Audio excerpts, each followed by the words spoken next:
Boker Tov tout le monde. Je vais parler aujourd'hui de la deuxième épreuve d'Abraham Avinu. Il vient en Israël et quand il arrive en Israël, il y a la famine. Il y a la famine. Où il va dans n'importe quel endroit, il y a la famine.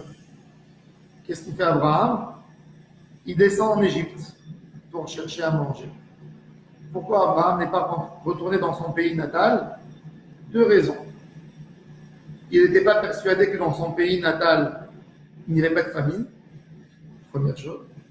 Deuxième raison, s'il retournerait dans son pays natal, tout le monde aurait dit qu'Abraham Avinu a échoué sa aliyah. Et il ne voulait pas profaner le nom divin, donc il n'est pas retourné dans son pays natal. Il va en Égypte. En Égypte, ils ont toujours le Nil. Il y a le Nil, il y a l'abondance, il y a toujours de l'eau. Donc il était persuadé qu'en Égypte, il allait trouver à manger. Par ailleurs, on apprend de là qu'Abraham Avinu, la première aliyah qu'il a fait en Israël, quand il est venu en Israël, ce n'est pas un homme riche. La preuve, c'est qu'il descend avec tout le monde en Égypte. Et il n'a pas fait comme Yaakov Avinu, d'envoyer ses enfants pour lui chercher de la nourriture. Il aurait pu bien envoyer Eliezer pour aller chercher de la nourriture, et lui rester en Israël. Mais certainement qu'il n'avait pas assez pour payer ses trajets aller-retour. Et c'est pour ça qu'il émigre en Égypte avec sa femme et ses enfants. Ensuite, Abraham Avinu vient en Égypte. Quand il descend en Égypte, il comprend que les Égyptiens, c'est des gens avec beaucoup de tentations,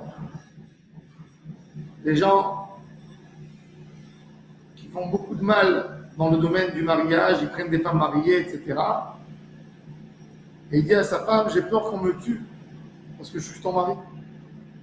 Dis que tu es ma sœur, pour qu'on ne me tue pas. Il y a ici un grand débat. Le Ramban, Rabbi Moshe Bar Nachman, de Gironde, accuse Abraham Avinu de deux fautes. Il dit à Abraham Avinu, première faute que tu as fait, c'est que tu as quitté Israël. Si Dieu t'a dit de venir dans cette terre promise, il fallait rester, te remplir de foi en Dieu qui te nourrit même dans un moment de famine. Deuxième échec, c'est quand tu vas en Égypte avec ta femme, tu dis à ta femme, dis que tu es ma sœur. Pourquoi tu ne te bats pas pour ta femme? Pourquoi tu dis pas c'est ma femme? Pourquoi tu ne luttes pas pour elle? Donc le Ramban nous dit qu'Abraham Avinu a échoué deux fois. Et il dit, c'est la raison de la galoute pour les enfants d'Abraham. Si tu as abandonné Israël parce que tu n'avais pas à manger, c'est pour ça que tu as amené l'exil pour tes enfants. Ça, c'est Ramban. Mais moi, avec la permission du Ramban, je veux justifier notre aïeul, Abraham. Moi, je ne pense pas qu'Abraham a échoué. Je ne pense pas qu'Abraham a échoué l'épreuve, puisque la Mishnah dans Pirkei Avot nous dit qu'Abraham Avinu a eu 10 épreuves. Et il a tenu dans les 10. Il n'a pas échoué aucune. Alors on va essayer d'expliquer déjà ce qui s'est passé avec Abraham Avinu. On va voir dans le texte. Abraham Avinu descend en Égypte. Alors on a un texte ici très intéressant. Vayira Baaretz, chapitre 12, verset 10. Vayira Baaretz, il y a la famine en Israël. Vayered Abraham Mitzrayma, Abraham décide de s'installer, de descendre en Égypte. Lagour Sham, pour se mettre au moment de la famine. Kaved Arav Baaretz, car la famine est lourde en Israël et on ne peut pas passer d'un endroit à l'autre pour trouver de la nourriture. En Égypte, c'était exactement comme aujourd'hui. On a le pays Tunisie, la capitale c'est Tunis. Algérie, la capitale c'est Alger. Mexique, la capitale Mexico City. Panama, Panama City. On a le pays qui a un nom, Égypte. Et la capitale de l'Égypte, le Caire à l'époque, ils appelaient aussi Égypte. Et avec ça, on peut comprendre un peu Abraham Avinu.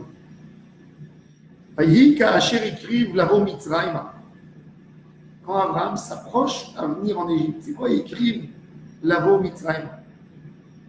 Abraham, son pays natal était Haran. Il connaît la coutume des gens de Haran, la coutume des Canaaniens, mais il ne connaît pas encore les Égyptiens. Il descend, il traverse la frontière égyptienne. Quand il traverse la frontière égyptienne, il entend que ça chuchote derrière lui. Regardez quelle belle femme. Il faudrait s'en débarrasser de cet homme pour la prendre. Il a peur pour sa vie. Il ne peut plus revenir en arrière parce qu'on ne les laissera plus sortir du territoire égyptien. C'est pour ça qu'Abraham Avinu a dit à sa femme, Inena yada'ati ki isha yifat mar'at. Je sais que tu es une belle femme. Nos sages nous disent, pourquoi il dit Inena yada'ati? Maintenant je sais. Maintenant tu sais que ta femme c'est une belle femme? Et avant, tu ne savais pas? De là on voit la pureté d'Abraham Avinu.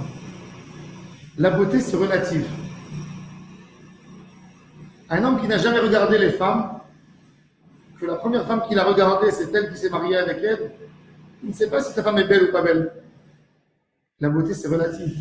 Quand tu as vu plusieurs choses dans ta vie, tu sais dire qu'est-ce qui est beau et qu'est-ce qui n'est pas beau. Abraham Avinu n'a jamais regardé autour de lui. Il était avec sa femme, il vivait une vie simple et modeste. Il ne regardait jamais dans ce qui ne lui appartenait pas. Et quand il vient en Égypte, il entend les chuchotteries derrière lui. Regardez cette femme, cette merveille, etc. C'est là qu'il commence à avoir peur parce qu'il se rend compte qu'en fin de compte, sa femme est très très belle par rapport aux Égyptiennes. Et c'est là qu'il se remplit d'une grande peur qu'on est capable de le tuer pour lui prendre sa femme. Il faut comprendre même la tête des gens à l'époque.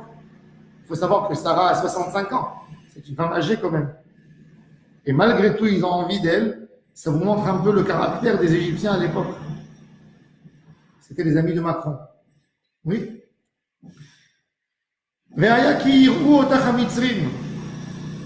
Il dit Abraham à sa femme, si les Égyptiens vont te voir, ils ne vont même pas me poser la question. Ils vont se dire que je suis ton mari. Ils vont me tuer directement pour te prendre. Imrina, je t'en supplie. Dis que t'es ma sœur.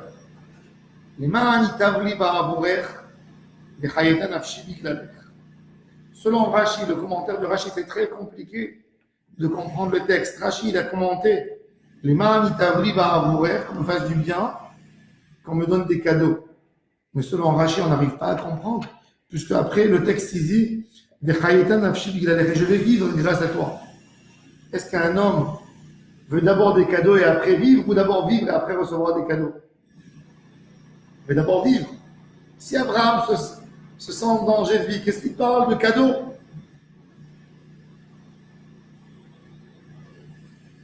Moi, j'explique le texte pas comme Rashi.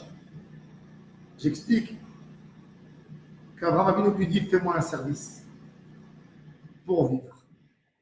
Fais-moi quelque chose de bien pour moi. Les ma'anitavli, cette bonté que je te demande, ce n'est pas des cadeaux. Justement, le deuxième texte explique le premier texte. Je vais vivre grâce à ta parole qui va me faire vivre. C'est là le bien que je te demande, le bien que j'obtiendrai suite à toi. Abraham Avinu dit à Sarah, je ne cherche pas à m'enrichir pour qu'on me considère comme ton frère et qu'on m'offre des cadeaux. Je cherche uniquement à vivre. Donc la deuxième partie du verset, c'est l'explication de la première partie du verset. Vayi Kevo Abraham Mitzrayim. Abraham s'approche de la capitale égyptienne, du Caire. Vayevo Mitzrayim et Taïcha qui a failli meod. Il voit cette femme, c'est une très belle femme. Abraham ne rentre pas dans le jeu, puisque maintenant elle a fait comprendre à tout le monde que c'est son frère, donc il ne risque plus sa vie. Vayevo Tasare Paro Vayalelu Otael Paro. On parle du bien d'elle à Pharaon. On lui disait, dans tout ton harem, tu n'as pas une belle femme comme celle-là. Vatukar Haisha Bet Paro. Le texte nous fait une distinction entre Vatukar et Vatilakar. Vatilakar en hébreu, c'est on demande l'accord à la femme et ensuite on se marie avec elle. Un homme demande la main de sa fiancée au mariage, de son ami au mariage. Et si elle est d'accord, il épouse. Là, c'est Vatoukar. On a pris Sarah comme si c'était un objet. Et Pharaon veut calmer la conscience d'Abraham. Et pour lui, c'est le frère de Sarah. Il lui offre des cadeaux. De la bétail, des ânes, des domestiques, des servantes, des ânesses et des chameaux. Dieu amène la punition à Pharaon et lui donne de grosses maladies à lui et à tout son entourage. Pourquoi? Parce qu'il a pris Sarai, la femme d'Abraham.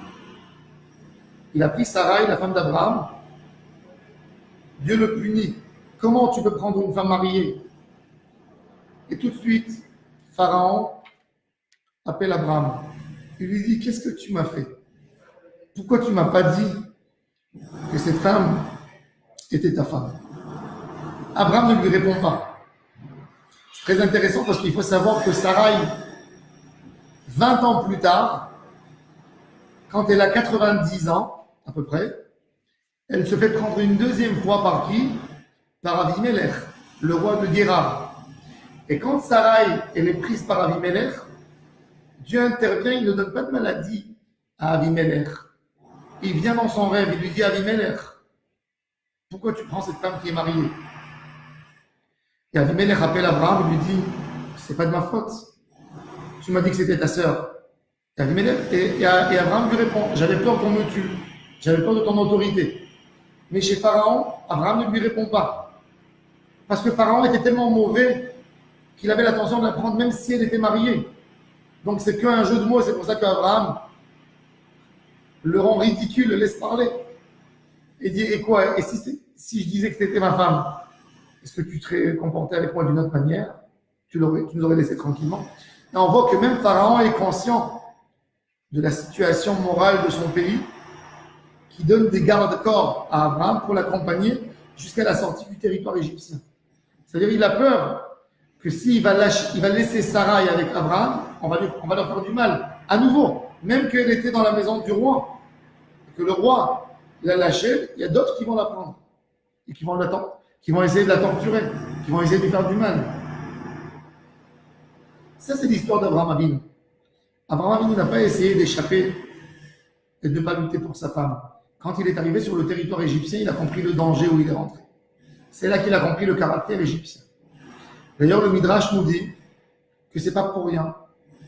Sarai a eu une grosse épreuve. Elle aurait pu être la grande reine qui aurait dominé le monde entier si elle se mariait avec Pharaon. Mais elle était amoureuse d'Abraham. Elle a lutté, comme il est écrit dans le Midrash, qu'elle a dit à l'ange Gabriel, punis Pharaon parce qu'il me touche. C'est ce qui a donné la force de résistance à son arrière-petit-fils Yosef quand il est vendu comme esclave en Égypte. Et il a sa maîtresse, la femme de Potiphar, qui essaie de le séduire et il lutte contre elle, même s'il sait que le prix qu'il va payer, c'est peut-être le prix de sa vie. Une prison ferme. Il fait tout. Et c'est ce qui a donné la force aux bénis Israël, aux enfants d'Israël, que quand ils sont descendus ils étaient dans l'esclavage en Égypte 210 ans, qui ne se sont pas assimilés, qui sont gardés sur leur authenticité, sur leur identité juive. Une épreuve. Les grands-parents, ils donnent dans les gènes aux enfants cet amour pour Dieu. L'épreuve, ça renforce l'amour. Dans un mariage qui n'a pas d'épreuve, c'est pas un amour à long terme. Quand tu t'en passes de quelque chose pour l'homme que tu aimes, tu t'attaches beaucoup plus à cet homme. Ça, c'est l'épreuve.